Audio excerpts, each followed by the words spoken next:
Hello guys, welcome back to the channel. তো IPL 2025-এ Rinku সিংয়ের মতো আরও এক প্লেয়ার পেয়ে গেল কেকেআর টিম। হ্যাঁ ফ্রেন্ডস, এবারের মেগা নিলামে লাভনীত সিসোদিয়া নামে এক লেফট হ্যান্ডেড উইকেট কিপার ব্যাটসম্যানকে কিনেছে কেকেআর টিম, যে কিনা কেকেআরের নতুন রিঙ্কু সিং হয়ে উঠতে পারে।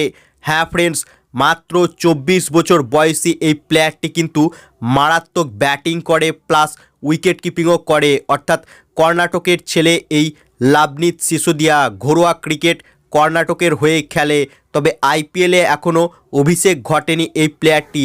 অর্থাৎ আরসিবি টিম এর আগে এই প্লেয়ারটিকে কিনেছিল, কিন্তু চোটের কারণে পুরো টুর্নামেন্ট থেকে রুলড আউট হয়ে গিয়েছিল এই প্লেয়ারটি। তাই আইপিএলে এখনও অভিষেক ঘটেনি এই লাভনীত সিসোদিয়ার।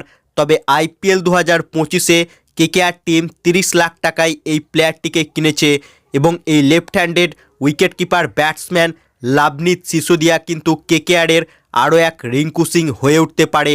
অর্থাৎ রিঙ্কু সিংয়ের মতো প্লেয়ার কিন্তু হয়ে উঠতে পারে এই লাভনীত সিসোদিয়া। মারাত্মক উইকেট কিপিংয়ের পাশাপাশি বিধ্বংসী ব্যাটিংও করতে পারে এই লাভনীত সিসোদিয়া এবং টপ অর্ডারে ব্যাটিং করতে বেশি পছন্দ করে, অর্থাৎ ওপেনিং বা 3-4-এ ব্যাটিং করতে বেশি প্রেফার করে এই প্লেয়ারটি।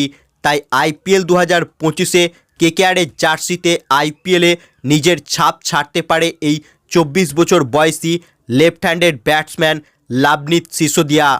তাই আইপিএল 2025-এ কেকেআর ফ্যানেদের নজর থাকবে এই প্লেয়ারটির উপর।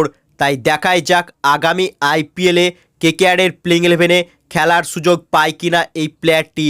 সো ফ্রেন্ডস, তোমাদের কি মনে হয় লাভনীত সিসোদিয়াকে কি আইপিএল 2025-এ কেকেআরের খেলার সুযোগ দেওয়া উচিত?